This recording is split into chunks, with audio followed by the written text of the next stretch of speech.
आइए बच्चों, आज हम पौधों में लैंगिक जनन के बारे में जानेंगे। आप जैसा कि जानते हैं, जनन जो है वो संतान उत्पत्ति की क्रिया होती है जो पौधों में और जंतुओं में दोनों में ही संपन्न होती है।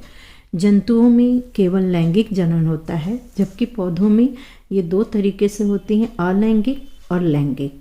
लैंगिक पुष्प में संपन्न होता है, जबकि अलैंगिक जनन पुष्प के अलावा पौधों के किसी भी भाग से होता है, चाहे जड़ से हो, तने से हो, पत्तियों से हो। जैसे तने से होता है, आपने गुलाब की टहनी काट कर गाड़ दी तो नए गुलाब का पौधा हो गया। लैंगिक जनन में नर और मादा जननांगों की भागीदारी होती है। तो आइए हम देखते हैं कि पौधों में लैंगिक जनन कैसे होता है, क्योंकि अभी अभी हमने बताया कि मुख्य रूप से लैंगिक जनन पुष्प में ही संपन्न होता है। तो हम सबसे पहले पुष्प की संरचना को समझते हैं। ठीक है, देखिए पुष्प जो है वो इस तरीके की संरचना इसमें होती है। इसके मुख्य भाग जो होते हैं चार होते हैं। एक बाह्य दल, दूसरा दल, तीसरा पुंकेसर नर जननांग होता है, और एक है अंडाशय के साथ वर्तिका और वर्तिकाग्र को मिला करके इसे हम स्त्री केसर कहते हैं। इसके तीन भाग होते हैं, अंडाशय, वर्तिका और वर्तिकाग्र। तो ये मादा जननांग है। पुंकेसर नर जननांग, स्त्री केसर मादा जननांग। आइए अब हम वास्तविक पुष्प के द्वारा इसे समझते हैं। पुष्प जो है डंठल के सहारे तने से जुड़ा हुआ होता है, और इसमें ये हरे रंग की जो संरचना होती है ये कहलाती है बाह्य दल।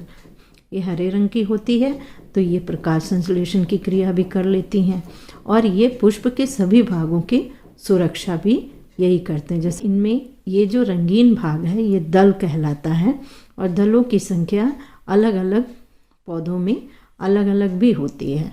अब जब हम इनको हटाएंगे इन दलों को, तो आप देखेंगे कि बहुत ही बारीक संरचना जुड़ी हुई है। आइए इसे बहुत बारीकी से देखें तो ये बहुत बारीक तंतु के साथ जुड़ी हुई संरचना है, और ये इसका पराग कोश है। इसमें परागकण चिपके हुए होते हैं।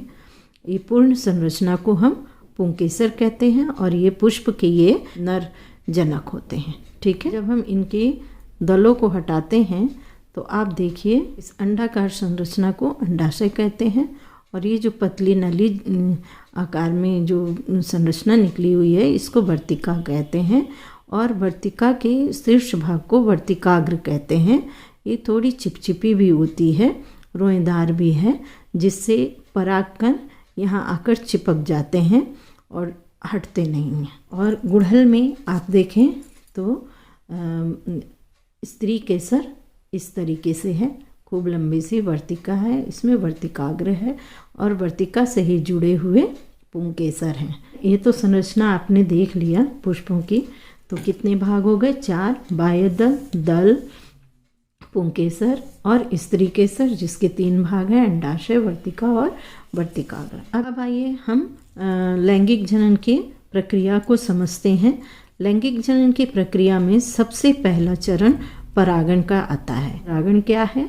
तितली के द्वारा, हवा या पानी के द्वारा पराग कणों का वर्तिकाग्र तक पहुंचना परागण होता है। इसमें क्या होता है कि तितली जैसे मान लीजिए इसके रंगीन दलों से आकर्षित होकर इस पर बैठी, तो जैसा कि हमने बताया कि इसके पुंकेसर से जो परागकण हैं वो पाउडर नुमा होते हैं, वो तितली के पैरों में चिपक जाते हैं, और वो जैसे ही वर्तिका पर बैठती है वो परागकण वर्तिका के चिपचिपन के कारण इसी पर आकर चिपक जाते हैं। तो ये परागण की क्रिया कहलाती है। ये परागण दो प्रकार के होते हैं। कभी कभी क्या होता है कि एक ही पुष्प के परागकण उसी पुष्प के वर्तिकाग्र पर आ जाता है, तो वह स्वपरागण कहलाता है। लेकिन कभी दूसरे किसी पुष्प का परागकण किसी दूसरे पुष्प के वर्तिकाग्र पर आता है, तो वह पर परागण कहलाता है। स्व मने अपना और पर मने दूसरे का। तो नाम से ही आप समझ जाना, स्वपरागण मतलब एक ही पुष्प के अंदर उघट प्रक्रिया संपन्न हो रही है। पर परागण यानी दो पुष्पों का या दो से अधिक पुष्पों का वहाँ काम हो रहा है। अब जब परागण की क्रिया हो जाती है तो परागण में पराग कणों का अंकुरण होता है और उसके बाद निषेचन होता है। तो देखिए पराग कणों का अंकुरण कैसे होता है। अब जब तितली के पैर से ये परागकण आकर वर्तिकाग्र पर चिपक गया तो कुछ समय के बाद नमी की वजह से ये अंकुरित होने लगता है। तो यहाँ युग्मनज का निर्माण होता है और इसी के फलस्वरूप ये एक भ्रूण बनता है और नए फल का निर्माण होता है। फलों में आप जानते हैं बीज होता है, बीज से फिर प्रकीर्णन के द्वारा, प्रकीर्णन क्या क्रिया होती है बच्चों, जब बीज जो है कई माध्यम से, जैसे हवा के माध्यम से, पानी के माध्यम से, जानवरों के रोए में फंसकर ये बीज एक जगह से दूसरी जगह फैलते जाते हैं तो एक ही पौधे के जाति के कई पौधे कई जगहों पर भी उग आते हैं। उसे बीजों का प्रकीर्णन कहते हैं। तो फिर बीज के अंकुरण के बाद फिर नए पौधे का जन्म होता है। तो अब आप समझ गए होंगे कि पौधों में लैंगिक जनन क्या होता है। लैंगिक जनन का मुख्य कारण है नर और मादा जनकों की भागीदारी और ये पुष्प द्वारा संपन्न होता है। पुंकेसर नर जननांग होता है और स्त्री केसर स्त्री जननांग होता है और पौधों में इस प्रकार से लैंगिक जनन की क्रिया संपन्न होती है।